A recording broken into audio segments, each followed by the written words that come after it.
Hello, everyone, and welcome back to the New Hampshire Business Show. So today, I'm joined with John Elias from J-Dog Hauling and Removing.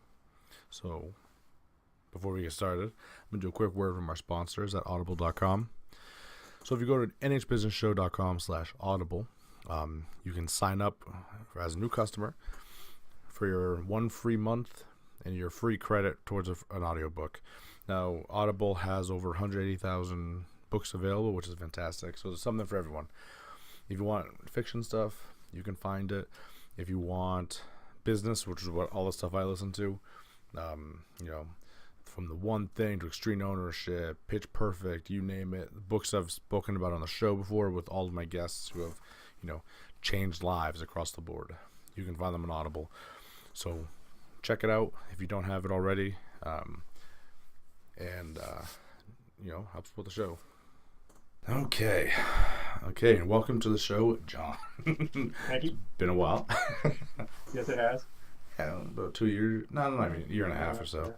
Yeah, it's cool. So let's do a brief recap of you and your business. It doesn't have to be as long as the other one because I'll link back to the old video. But just people who didn't watch it, just give them a little snippet of who you are and what you do, and we'll kind of go from there. All right, again, my name is John Elias. I'm with J-Dog Removal and Hauling out of Merrimack, New Hampshire. We're a franchise. They're all military veteran owned and operated. So that's what makes us different. And basically, we do one-item removals to full state cleanouts, both residential and commercial. Mm-hmm. Cool, awesome. So I remember last time we kind of talked about your business, and we were looking to grow. We were looking to do some things, maybe hire at some point. How are we doing from a year and a half ago when we first kind of sat down? Not too bad. It's more of I've been in business now over 2 years. Yeah. Since my grand opening, it's one thing that I've learned is you got when the things ramp up during the spring, summertime. You're busy. I'm able to get a few guys, labor helpers. But then when the winter hits, everything starts dying down, slowing down. Then I have to let them go. And now I got a one guy, part-time guy right now on call basis. So like that, hopefully then once springtime rolls around, I'll be able to start hiring again and everything. But I was hoping to keep someone where I could keep them steady throughout the whole year. Yeah. And unfortunately, that hasn't happened for the past couple, 2 years. But it's one of those where I'm trying to get my name out and everything. Because I'm getting those where people are still trying to understand J-Dog as a brand and everything, because I'm the only one in New Hampshire. But we're at almost 200 franchisees now. Since within the 2 years I've been in business. When I bought into it, we're only at 33. Oh wow! So I guess the company as a whole is growing pretty steadily. So that's pretty good. It's good. I guess a good reputation. I'm assuming if that many people are buying in. Right. Yeah, we're they partner up with a veteran organization, investment company, all military veterans also. So they were able to be able to expand that way, where they bought a certain amount of franchises. And so then that helped populate certain areas and that they're growing their market areas. Very cool. Fortunately, in the Northeast, there's only two of us. I'm the one in New Hampshire, and there's another guy in Rhode Island. There's a guy in the process of opening up. He's opening up soon. He's in what they call the soft opening in Massachusetts. So he's over by Westfield, Massachusetts. So he's in the process of opening up. I think he's supposed to do the grand opening next month. Okay, so that's pretty cool. It's exciting. Yeah, you have some friends and kind of joining you in the struggle of opening a whole new franchise. Yeah, it is. So hopefully I'll get the name out here a little more. Hopefully with the his at least we're in all three. Almost the only thing we have left is Vermont and Maine. Yeah. And Rhode, of course, Connecticut. I think is the other one. We don't have anyone yet, but I guess. Probably by next year, we'll probably be spreading there as well. Yeah, hopefully we'll start. At least we're starting to get another. We got another franchisee. At least he's only about 2 hours away, I think, something like that. It's pretty good. So, what are some of the struggles you have as you're not new, but I guess as far as businesses go, 2 years is still kind of new. So how are we doing? We're struggling on that very small small business side? Yeah, it's more of the how to get your name out there. Yeah. Nowadays, I did the first year, I kind of did all the advertising, marketing type Yeah. stuff that way. Second year, I concentrated more of my SEO, search engine optimization. Okay. But nowadays, you think about it, everyone goes online to search for things. Their smartphones are getting smarter now, and more powerful. So why go back home and I guess open up a laptop or a computer when you could just look online on your phone? And those are other things that I'm learning like now, especially is now you gotta have your website mobile friendly, Yeah. and stuff like that. So it's it's always trying to keep up with technology because they create things to make your life easier Yeah. and accessible quickly. But as a business owner, you gotta learn how to make sure you get onto those so when people do look for junk removal, that I'm able to pop up on there. And one of the things I've noticed with the reviews that I've gotten with my customers and everything, which they've always boosted my stuff with Google and all that other stuff. So that's something that I've learned. That I'm not a computer tech, whatever. That's why you pay someone else to help with that aspect to help you understand. Especially now, like they changed the thing with Facebook now with businesses, and now most of my my Facebook business page that I have for JDog Merrimack now, my SEO person, now you got to figure out how to get it to where the other people will see it now and all that. And that's something I'm learning. Yeah, because it comes down to, especially with the updates to Facebook, comes down to really engaging content. So instead of just putting something out there and everyone just sees it, it has to be like you put something out that everyone wants to share, and that's where you're getting your exposure from. But like it's hard to, when you're competing against everything else, like how do you put out content like that?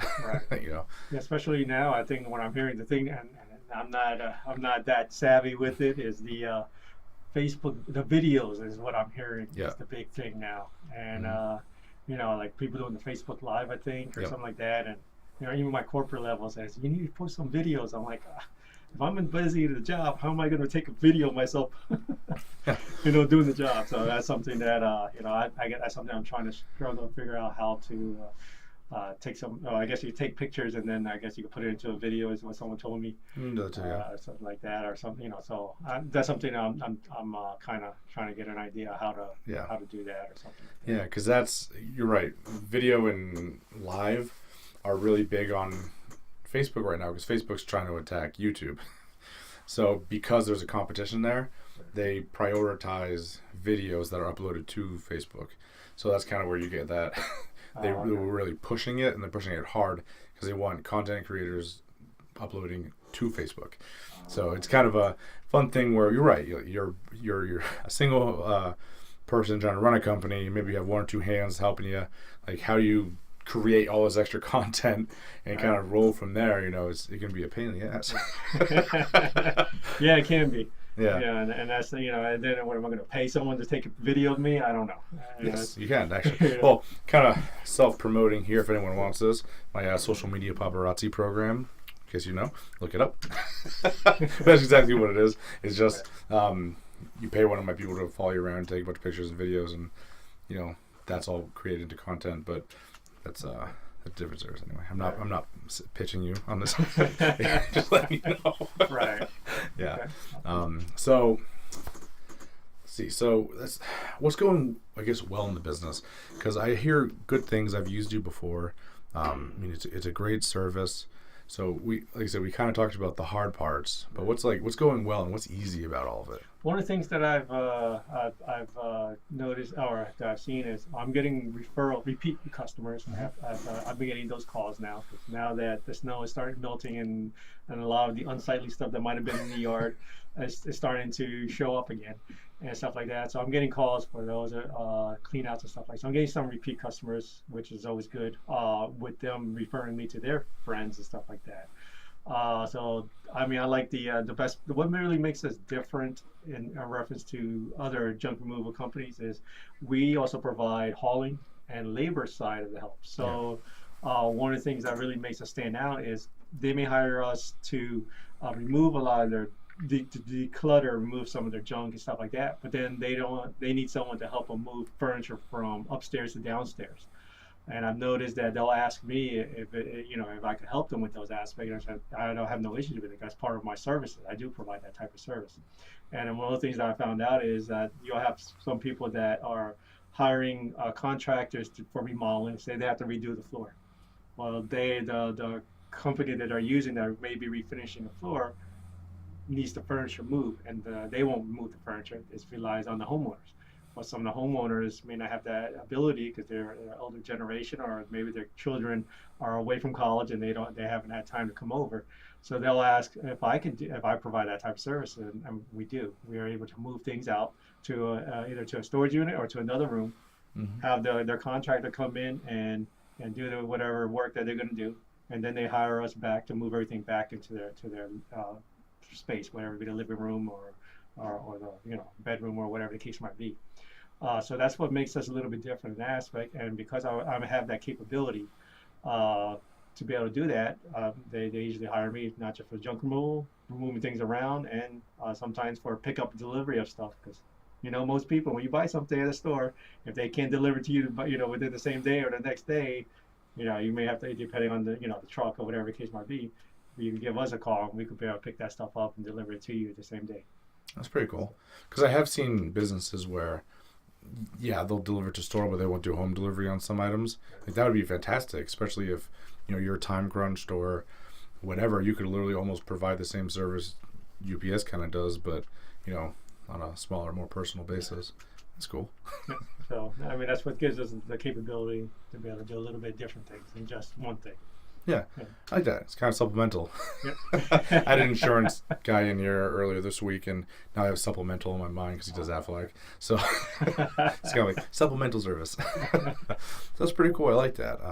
I think that's a good service because I know when you move some stuff in my place, we did that too, where I'm like, hey, I just grab that from upstairs and bring it down. And it is. You don't even realize it until you're starting to move stuff. And you could be like, well, I kind of want to move this around too. So that's a good benefit. Yeah, that's pretty cool. It's also good that you have repeat customers. That's pretty good. Yeah, it wasn't because of the reviews, Facebook, and of course how we operate. Because that's one thing that I've when talking to the customers and all that, I've always asked them, how they like my service and what are they, what they like about how we do it. And they always say that we're quick and efficient. And of course, we're more personable, so we have I like talking to the customer, get to know them, and at least, because everyone, that's when you find out, what is their plan. Because a lot of times it's more of, they're looking for decluttering, getting someone to remove the stuff. So it might be a point where, okay, I want this space out, and then they might be looking for help. Hey, with the networking and stuff like that I'm able to do. I'm able to refer other people that are good companies that will help them with their main project might be, and get different estimates and stuff like that. So I found out that through that, by them saying, there's one thing I want to do is get this out of here because I want to get the flooring done, for example, or but then they don't know who to call. They call one company, they gave them one quote or whatever the case might be, but then when they say, I have to take the paintings off the wall or something like that, sometimes they may not make sense. So at least I could give them another option to talk to another company that I network with that I've used in the past. And you see, at least get different estimates on quotes. That way you can make a better decision on than just going by one person. That you just went online and just called one person. At least you can get different ideas or support in that aspect. Yeah. So are there a lot of other hauling companies like J-Dog around? I know of you guys, and then I would know like U-Haul, but I'm not actually familiar with any companies. There's hauling. There'll be like the moving companies, I guess you say. They're the ones that do the big moves, but they could be a little more expensive because of the moving insurance that they're required to have. They're doing a big household move. Yeah. Where for us, we consider light hauling, so we have very less stuff.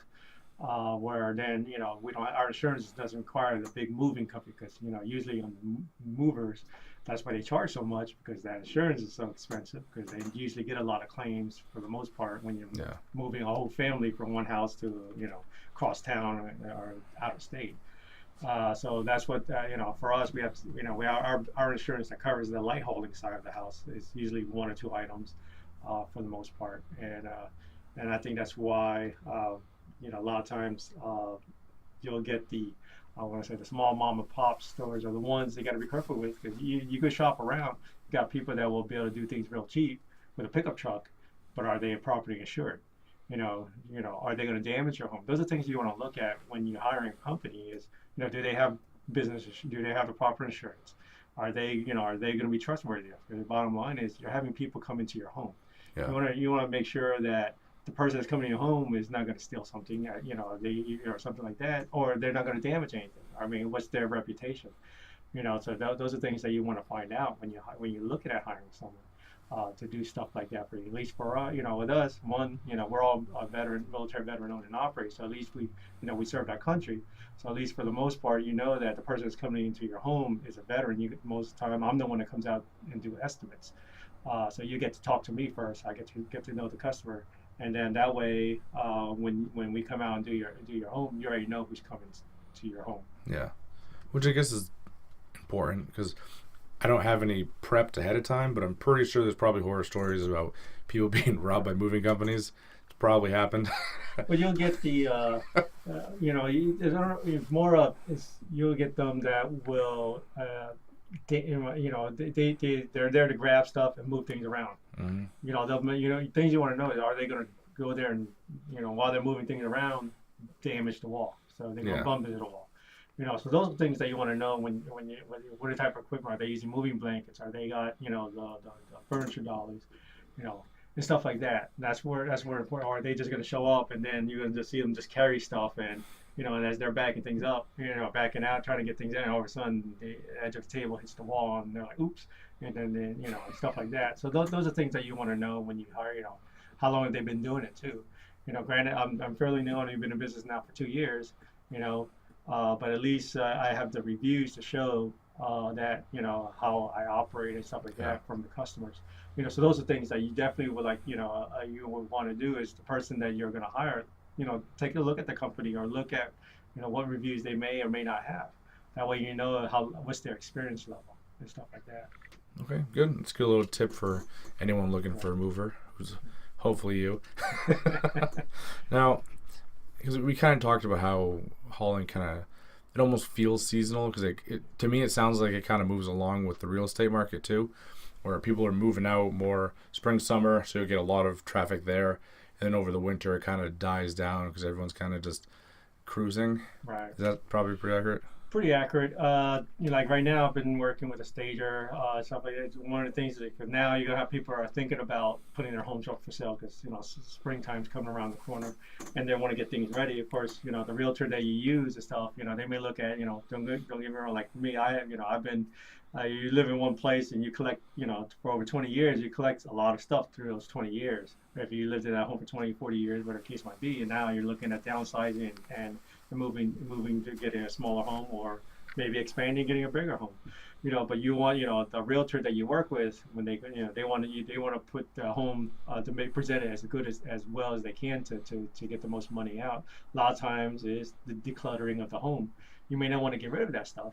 Because some of that has sentimental value, or because it's so much stuff in your home that makes it so, I don't want to say claustrophobic, but cluttered around. The realtor may say, let's try to put some of this, either put it in a storage unit, or in the garage, above the garage, whatever the case might be, to kind of get it out of sight of the potential buyers that might be coming into your home, and they usually want to see less stuff in the home, not a lot of stuff. Yeah. So I get the calls to kind of pick up that stuff and help and move it to a storage unit. I've done that, or help them move it into. They may have another one room. Like everyone has that one room. Yeah. they kind of throw things in sometimes. So I've been helping some realtors who referred me to these customers to help them get some of that stuff moved around. Yeah. And stuff like that. So that's that's been getting a lot of those labor side of the house is what I call it. Jobs right now is where I'm getting a few of those calls. It's starting to pick up in that aspect. Okay, cool. So I'm trying to think of how to help you out down the road. So like more realtors, assuming would be good. Well, you got realtors that are helpful, of course. But one of the things that I've noticed that as I've been getting calls for is really the the senior facilities, Okay. the 55 and older communities and stuff, because Yep. I've noticed that whenever they either need help when they're moving into that location, or or maybe they're going from the senior assisted facility to I don't know, a hospital or the next level of care, where they have to have immediate care, and then after the apartment that we're renting in that area that building is needs stuff moved out, or if unfortunately if someone does pass away and stuff like that, and the family is needs some help getting moving some stuff, either relocating it or that they're going to take, or stuff that they don't want to take. We definitely could help them in that aspect. And we're very compassionate in what we do. We work with some funeral homes and stuff like that, also as referrals, because one of the things that's really what we take pride in is we're not there. You're hiring us, granted, for a service, but we're not there to say, okay, you hired us here for this, and we're going to just go in and just grab everything that we're compassionate enough to where we understand that you may have to get through things, sort through things, and figure out what it is that you need to remove that you don't want anymore, and it may come to where you need it in phases. I've done it too. I've done some where it may take me 3 months, what would be a 1 day job, but I've spread it out on up to 3 months on some, because that took them that long to figure out what they needed to sort through. Again, a lot of people accumulate a certain amount of stuff throughout the years. There might be stuff where the front boxes may have stuff they went through and they know that they don't want that, but then they haven't gotten into the other boxes that might be buried behind Yeah. it. And so by doing it in phases, we're able to clear some areas out, but then they're able to go through it and take their time to sort through things. So instead of being a 1 day thing, it takes us 3 days, but 3 months, and that gives them the time to kind of sort through things. And so we're very compassionate in that aspect, because sometimes, again, you're going to see the emotional state and all that, and we understand that. And my guys and all that, we're always, maybe we could come back, give us a call when we're ready to come back, and we'll help move whatever the next thing, and we just do it that way. Okay. So it seems like there's a lot of flexibility there as far as like you're willing to help the people out. Correct. Yeah. Okay. So we believe in, I mean, one of the things that I've learned throughout my military career in the Air Force was, you're doing your job, or something, wherever base you're located, you also need to give back to the community and all that. So I do a lot. I help support a lot of different charities and stuff like that in town. And same thing I do help with the Boy Scouts yard sale. I help with the animal second chance. The animal rescue is coming up, and I think it's in May. So I donate a lot of my time and services to help support some of those causes, to help raise money, or for those organizations that they do, because you got to give back to the community. That's one of the things that it's yes, I provide a service, but then you want the community. You also want to help the community that you live in. And I'm out of Merrimack, New Hampshire, so I want to make sure that I support my town and give back to them too. That way they know that we're not just trying to take, I guess you could say. We also want to give back. So I do a little bit of different things, and that's something that the military has taught me. Is I'm trying to run a business, but you also want to support the town, Yeah. and stuff like that. But the town's going to also want to know what is it that you're doing to help support the town or the community that you live in. Yeah. And that's something that that I've learned, and that I want to make sure my business does that same concept, I guess you could say. Yeah. And that's also pretty important, like, even from a small business standard up to a big business, and sometimes big businesses forget that, is, helping out the communities Right. is important. And even on a more cynical side, it looks good. Not from a cynical side, you're doing something to help out the people you're working with, and not just to get their money. You're just helping them. I like that. It's important. Oh, yeah, definitely. Yeah. It's the machine in the other room. Okay. So as we're rolling up, hopefully here on spring soon, how are we expecting everything to look? You said you have a lot of return customers, so it's looking like we're kind of getting ready for another fun year. I think so. I hope so. I mean, everything seems promising so far on what happened toward the end of February. I'm starting to get more calls and stuff like that, and so I'm starting to get I'm getting a lot of the people that are I don't want to say last minute closing before the closing table, I guess you could say, of their house, because they sold their home and now they're getting close to that deadline. and I'm getting a lot of the. I thought I was be able to get this already or cleared out myself, but I can't. And are you available tomorrow?